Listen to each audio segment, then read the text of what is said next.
जी दोस्तों, आज के वीडियो में हम करने जा रहे हैं Oppo A12 का कंप्लीट रिव्यू और आपको बताएंगे कि क्या लगभग 10,000 रुपए में अगर आप ऑफलाइन मार्केट में इस डिवाइस को खरीदने का सोच रहे हैं तो क्या आपको इसमें इन्वेस्ट करना चाहिए या नहीं। आइए पता लगाते हैं इस वीडियो में। चलिए शुरू करते हैं टेक की बात गाइडिंग टेक यानी GT हिंदी के साथ।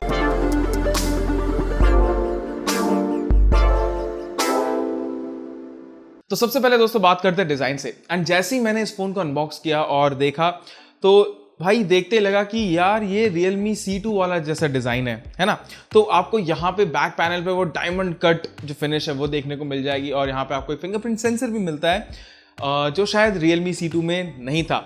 अब यहाँ पे अगर आप इसके विड्थ की बात करें तो बहुत ही ज़्यादा थिन है, 8 mm के आसपास है और बहुत ही ज़्यादा लाइट वेट है फ़ोन। तो लगभग 168 to 170 ग्राम्स है और वन हैंडेड यूसेज में आपको कोई भी तकलीफ नहीं आएगी। अर्गोनॉमिक्स अच्छे हैं एंड ओवरऑल मैंने देखा है कि 160 से 170 ग्राम के जो फ़ोन्स होते हैं उनको वन हैंडेड यूसेज में करने में कोई दिक्कत नहीं आती है।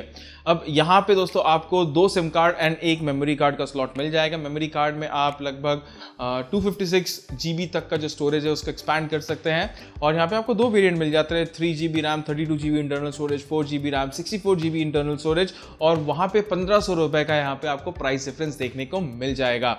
तो ओवरऑल अगर मैं डिज़ाइन की बात करूँ तो यहाँ पे आपको जो बटन के जो टैक्टाइल फीडबैक है वो अच्छे मिलते हैं। आपको माइक्रो USB का चार्जिंग पोर्ट मिलता है, सिंगल फायरिंग स्पीकर्स हैं और आपको यहाँ पे 3.5 mm का ऑडियो जैक भी देखने को मिल जाएगा। तो बहुत ही सिंपल डिज़ाइन है एंड अगर आप इसको फुल डे यूसेज के हिसाब से भी देखें तो आपको कोई भी दिक्कत नहीं आएगी। और सबसे बेस्ट पार्ट लगा कि आप यहाँ पे 2 सिम कार्ड और 1 मेमोरी कार्ड का स्लॉट लगा सकते हो। तो अगर आप 3 GB 32 GB वाला वेरिएंट भी खरीदते हैं तो स्टोरेज की आपको दिक्कत नहीं आएगी।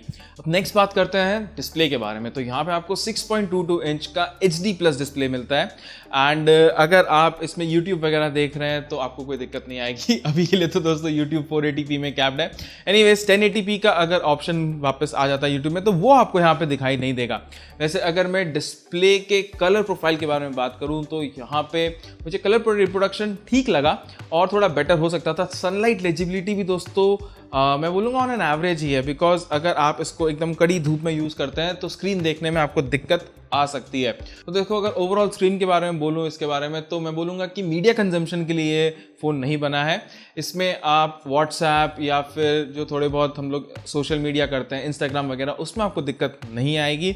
लेकिन आप इसमें अगर आपको ऑफलाइन वीडियोस भी देखने हैं या फिर अगर आपको ऑफलाइन म्यूजिक भी देखनी है तो वो आप यहाँ पे फुल HD में नहीं एंजॉय कर पाएंगे। अब इसके बाद दोस्तों यहाँ पे बात करते हैं फिंगरप्रिंट एंड फेस अनलॉक के बारे में। तो आपको इस फोन में फिंगरप्रिंट अनलॉक मिलता है एंड फास्ट है, कोई दिक्कत नहीं आएगी।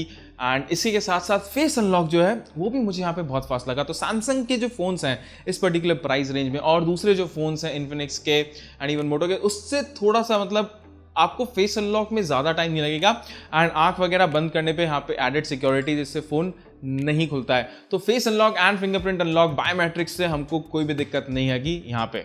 तो अब बात करते हैं दोस्तों परफॉर्मेंस के बारे में। तो इस फोन में आपको MediaTek Helio P35 का प्रोसेसर मिलता है एंड उसी के साथ साथ आपको 3 GB या 4 GB रैम वेरिएंट देखने को मिल जाएगा जो आप खरीदने का सोच सकते हो अगर आप 1500 रुपये का मतलब कम फ़ोन खरीदना ज़्यादा खरीदना है ना। तो अब मैं डे टू डे लाइफ के बारे में अगर बात करूं तो यहाँ पे ज़्यादा दिक्कत नहीं आई है। ऑफ कोर्स रैम 3 GB कभी कभी कम लगता है, 4 GB वाला वेरिएंट है तो उसमें ज़्यादा बढ़िया है। और उसी के साथ साथ अगर यहाँ पे आप इस प्रोसेसर को PUBG वगैरह खेलने के लिए सोच रहे हैं तो मैं ये बताना चाहूँगा कि भाई PUBG लोड हो जाएगा, आप इसको लोएस्ट सेटिंग्स में खेल भी सकते हैं लेकिन इसमें इस तरीके का परफॉर्मेंस नहीं आएगा जो आपको दूसरे ऑनलाइन सेगमेंट में मिलता है अगर आपको PUBG खेलना है। इसी के साथ साथ PUBG लाइट दोस्तों यहाँ पे आराम से चल जाता है लेकिन वो 2 GB वाले रैम फ़ोन में भी चलता है तो वो कोई बड़ी बात नहीं है। अगर आप गेमिंग वगैरह के बारे में सोच रहे हो तो इसमें आप कैजुअल गेमिंग कर पाओगे बट हाई एंड गेमिंग के लिए मैं फ़ोन रिकमेंड नहीं कर सकता हूँ। इसी के साथ साथ डे टू डे लाइफ में आपको कोई प्रॉब्लम नहीं आएगी। लेकिन यहाँ पे दोस्तों मैं OS के बारे में बताना चाहता हूँ कि आपको यहाँ पे कलर OS मिलता है लेकिन वो Android 9 पे है एंड ये जो Android 9 है इसका Android 10 अपडेट कंपनी ने तो बोला है अब आएगा लेकिन कब तक आएगा ये हमें नहीं पता है। शायद Android 10 आएगा लेकिन उसके बाद Android 11 का अपडेट वगैरह के बारे में दोस्तों यहाँ पे कोई अभी तक कंपनी की तरफ से अपडेट नहीं है। तो अभी अगर आप इस फ़ोन को खरीदेंगे तो आपको out of the box Android 9 ही मिलेगा। तो ओवरऑल मैं बताऊंगा कि ऑन द फेस एड्स इतने नहीं हैं, नोटिफिकेशंस हैं, ब्लोटवेयर्स हैं। अगर आप इस पर्टिकुलर फ़ोन पे आप जब सेटअप करोगे तभी बहुत सारे ऐप्स यहाँ पे आपको दिखाएगा एंड उसमें से बहुत सारे आप अनइंस्टॉल नहीं कर सकते। तो performance wise and OS wise मैं यही बोलूँगा कि आपको इस पर्टिकुलर प्राइस पॉइंट में ऑफलाइन मार्केट में सेम चिपसेट इससे कम प्राइस में भी मिलता है, जैसे कि मोटरोला हो गया। एंड वहाँ पे अगर आप इन्फिनिक्स को भी देखें तो आपको पॉपअप कैमरे के साथ S5 Pro में ये पर्टिकुलर प्रोसेसर मिलता है लगभग 9,999 का, तो वो भी आप सोच सकते हो। एनीवेज दोस्तों, अब बात करते हैं हम कैमरे के बारे में। तो यहाँ पे आपको 13+2 जो प्राइमरी कैमरा है और एक डेप्थ सेंसर कैमरा मिल जाएगा बैक पैनल पे, और 5 मेगापिक्सल का फ्रंट फेसिंग कैमरा। तो कैमरे वाइज हमने ये देखा है कि अगर आप एकदम एम्पल लाइट में ले रहे हो तब फ़ोन डिसेंट आ जाती है। इतने ज़्यादा, अब देखो आपको जो पर्टिकुलर डिटेल्स हैं वो इतने ज़्यादा नहीं मिलेंगे, लेकिन अगर आप अपने फ़ोटो को इंस्टाग्राम वगैरह पे डालना चाहते हो तो कलर रिप्रोडक्शन है वो ठीक है, थोड़ी सी स्मूथ आती है फ़ोटोज़। एंड डायनेमिक रेंज भी यहाँ पे बहुत, मतलब कभी कभी ऐसा लगता है कि डायनेमिक रेंज और बेटर कर सकता था ये कैमरा। इसी के साथ साथ अगर आप सेल्फीज़ पर नज़र डालते हैं तो वहाँ पे आपको एक क्लोज टू नेचुरल टोन देखने को मिल सकता है। ओवरऑल आप अगर यहाँ पे ब्यूटिफिकेशन मोड ऑफ भी करते हो तब भी थोड़ा बहुत आपको यहाँ पे ब्यूटिफिकेशन मोड देखने को मिल जाता है। अब नाइट कैमरा यहाँ पे इतना इंप्रेसिव नहीं है, बहुत ज़्यादा आपको नॉइज़ देखने को मिल जाएगी, लेकिन उसी के साथ साथ ये जो 2 मेगापिक्सल का डेप्थ सेंसर है उससे आपको जो पोर्ट्रेट है वो सारी चीज़ें बढ़िया आ जाती है। लेकिन अब मेरे हिसाब से देखो, ये जो 2 मेगापिक्सल का जो एडिशनल कैमरा दिया है उसके अलावा अगर एक वाइड एंगल कैमरा दे देते तो ज़्यादा बेहतर बात होती, जैसे कि एक नॉर्मल और एक वाइड एंगल मोड में अगर आप फोटो खींचते, बिकॉज हम सब जानते हैं आजकल जो एज डिटेक्शन होता है वो एल्गोरिथमिकली भी बहुत ज़्यादा अच्छा हो जाता है। तो एक वाइड एंगल कैमरा यहाँ पे मिसिंग है। तो ओवरऑल अगर आप इस फ़ोन से फ़ोटोज़ वगैरह लेना चाहते हैं डे टू डे तो आपको एवरेज परफॉर्मेंस मिल जाएगी। वीडियोस के लिए I would not suggest this, बहुत ज़्यादा यहाँ पे जो फोकस फाइंडिंग इश्यू होते हैं वो आपको देखने को मिल जाएंगे। स्टेबलाइजेशन भी यहाँ पे एकदम नील टू, मैं बोलूँगा एकदम है ही नहीं, शायद ऐसा ही लग रहा है। तो yes, camera wise it is an average performer. And अब बात करते हैं बैटरी के बारे में। तो 4230 एम्पेयर की बैटरी आपको यहाँ पे मिलती है, जहाँ पे आपको 2 से 2.5 घंटा लग जाता है इसको फुल ऑन चार्ज करने में माइक्रो यूएसबी पोर्ट के जरिए, जिसमें 5 वोल्ट 2 एम्पेयर का चार्जर आपको मिलता है।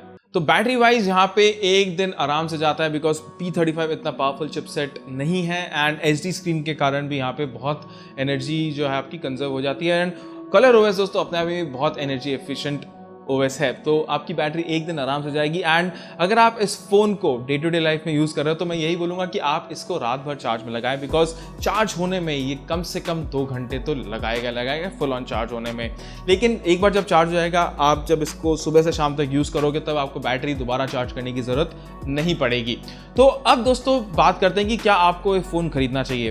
तो सबसे पहले मैं बताना चाहता हूँ कि इस पर्टिकुलर, देखो यहाँ पे ऑनलाइन एंड ऑफलाइन मार्केट में बहुत ज़्यादा डिफरेंस आ जाता है। एंड अगर आप इसकी प्राइसिंग ऑनलाइन मार्केट से, ऑफ कोर्स आप इस फोन को फ्लिपकार्ट से खरीद सकते हैं, लेकिन अगर आप इसको ऑनलाइन एक्सक्लूसिव फोन से कंपेयर करें तब ये फोन महंगा है। एंड आपको बहुत सारे डिफरेंट और better options even with from Realme आपको यहाँ पे मिल जाएगा। लेकिन अगर आप ऑफलाइन मार्केट में जाते हो तो इस फोन का कंपटीशन देखो, आपको मोटो G8 लाइट मिलता है, इन्फिनिक्स S5 Pro मिलता है with the same chipset. And वहाँ पे इस पर्टिकुलर फ़ोन में जो सबसे एडेड एडवांटेज मुझको लगा वो है कि इसकी जो डिज़ाइन है वो बहुत बढ़िया है। इसका फेस अनलॉक, फिंगरप्रिंट अनलॉक, जो HD+ डिस्प्ले है वो भी इस, मतलब अगर आप देखो दूसरे फ़ोन के हैंड टू हैंड आपको मिल जाएगा, बिकॉज वहाँ पे भी आपको HD+ डिस्प्ले मिलता है। हाँ, कैमरा वाइज यहाँ पे थोड़ा सा इंप्रूवमेंट अगर होता तो बहुत ही बढ़िया बात होती। बट अगर आप ऑफलाइन खरीदना चाहते हैं then I can recommend you this phone. But अगर आप ऑनलाइन खरीद रहे हैं तब इससे और भी बेहतर फ़ोन है जो आप देख सकते हैं। मैं आपको बेस्ट फोन्स अंडर 10,000 की जो लिस्ट है उसका जो लिंक है इस वीडियो के नीचे दे दूंगा। वीडियो पसंद आए तो प्लीज़ एक थम्स अप जरूर दीजिएगा। हमारे चैनल GT हिंदी को सब्सक्राइब करना बिल्कुल भी मत भूलिएगा। तो बस आज के वीडियो के लिए इतना ही। अपने अगले वीडियो में आप सभी से मिलने की आशा रखते हुए गुड बाय।